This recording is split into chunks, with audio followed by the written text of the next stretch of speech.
जिल्हा परिषद शाळा जायची तेव्हा मी रोज शाळेला जात नव्हते, कारण बहीण असतील भाऊ असतील त्यांना सांभाळायचे किंवा शेतात कामाला जायचे. पण माझ्या बाबांना नेहमी वाटायचं की मला तिथं नाही तर मग मी शिकलं पाहिजे.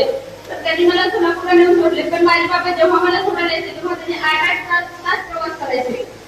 त्या प्रवासामुळे त्यांची पूर्ण पाय सुटायची. तर मला तेव्हा खूप वाईट वाटायचं की माझ्यासाठी माझ्या बाबांना एवढा त्रास होतो. त्यावेळेस जेव्हा मी बाबाला बघायचे त्यांच्या पायात ज्या गोष्टी माझ्या त्यांना होत नाही तेव्हा मी नेहमी माझे बाबा एवढा प्रवास करतात की हे आठवण मी करायचे. आणि आज पण माझे बाबा गेल्यानंतर दादाने मला सांगितलं होतं तू जे करशील ते तुझ्या बाबा तुला नक्की बघतील. तर ज्या दिवशी माझी दिवशी त्या दिवशी मी दादांना फोन लावले. मी जेवढं वाटले त्यापेक्षा माझे दादा पण जास्त वाटले. आणि मी इथपर्यंत पोहोचण्यामध्ये मला माझ्या शाळेचे सगळे शिक्षक असतील, क्रिकेट असिस्टंट महाराष्ट्र असेल, क्रिकेट असिस्टंट कॉन्फिडंट इंडिया असेल, त्या सर्वांनी माझ्यासाठी एवढे केले मी हे सांगू पण शकत नाही. जेव्हा मी शाळेत होते मी पहिल्यांदा खेळायला जाणार तेव्हा माझ्याकडे स्वतःची शूज घेण्याचे पण पैसे नव्हते. तर दादांनी सांगितलं की तू चल मी तुला शूज करते काय पाहिजे तर तू खूप खेळ.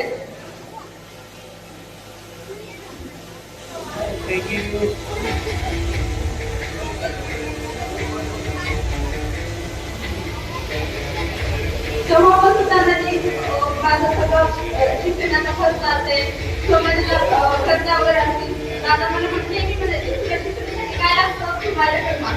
तू घरच्यांना त्रास करू नको किंवा आईला वगैरे पण मागू नको. आणि जेव्हा मी खायला वगैरे त्रास होते माझ्याकडून एवढा चांगला परफॉर्मन्स व्हायचा नाही. कारण आपण थोडा फिटनेस डाएट ह्या सगळ्या गोष्टी शक्य नव्हत्या. कारण मी हॉस्टेलला राहायचे आणि हॉस्टेलच्या जेवणामुळे एवढं स्ट्रेस वगैरे असं ते कमी करायचं. तर गेली 2 वर्षापासून मी माझी शाळा जेव्हा मुंबईला कॉलेजला होते तर तिथं मला म्हटले की सर मला वर्ल्ड कप खेळायचं आहे.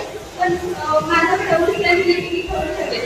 तर सर म्हटले की ठीक आहे तू सोलापूरला आहे आपण सगळ्या गोष्टी अरेंजमेंट करू. 2 वर्षापासून शनिवारची सुट्टी असेल रविवारची सुट्टी असेल दादांनी एकही सुट्टी त्यांच्या फॅमिलीसाठी नाही दिली. त्यांनी नेहमी ग्राउंडवर माझ्यासाठी ऑफिसमध्ये जेव्हा ऑफिस सुटल्यानंतर पण त्यांनी पूर्ण वेळ माझ्यासाठी दिला. आणि माझ्या बहिणी असतील माझ्या बहिणी पण मी जेव्हा शाळा होते तेव्हा माझ्या छोट्या बहिणी लोकांच्या शेतात कामाला जायचं तेव्हा मला खूप वाईट वाटत होती. मी मोठी असून पण छोट्या बहिणी कामाला जातो.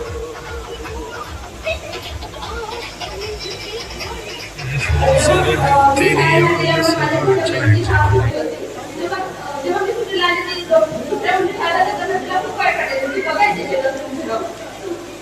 मी असं नेहमी मी काय केलं पाहिजे यांच्यासाठी.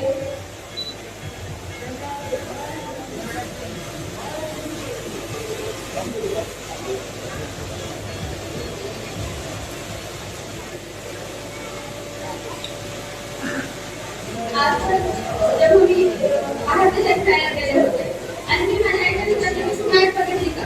तर माझ्या आई म्हटली की नाही तुम्ही दुसऱ्या ठिकाणी कामाला गेले होते. तेव्हा म्हणजे किती वाईट वाटलं तरी कुणाला सांगू शकत नाही. आपण दुसऱ्या दिवशी दोन मॅच करतो आणि आपली दुसऱ्या दिवशी कामाला जातो. माझी बहीण कोणी भेटले की 12 तर ती रोज सकाळी जेव्हा एक कामाला तेव्हा ती 7 वाजता कॉलेजला जाते. कधी कधी मी काय करायचं गावाकडे पाऊस आले मी गावात साधीपर्यंत बाहेर पडतो. पण जेव्हा पाऊस आला तेव्हा पावसाचे पत्रे उडले किंवा काय उडून माझी काही वगैरे दुसऱ्याच्याकडे जायची पण माझी व्यक्तीतच थांबायची बघा.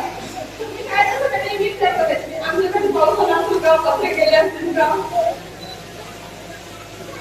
पण माझी शाळा क्रिकेट असं मला एवढं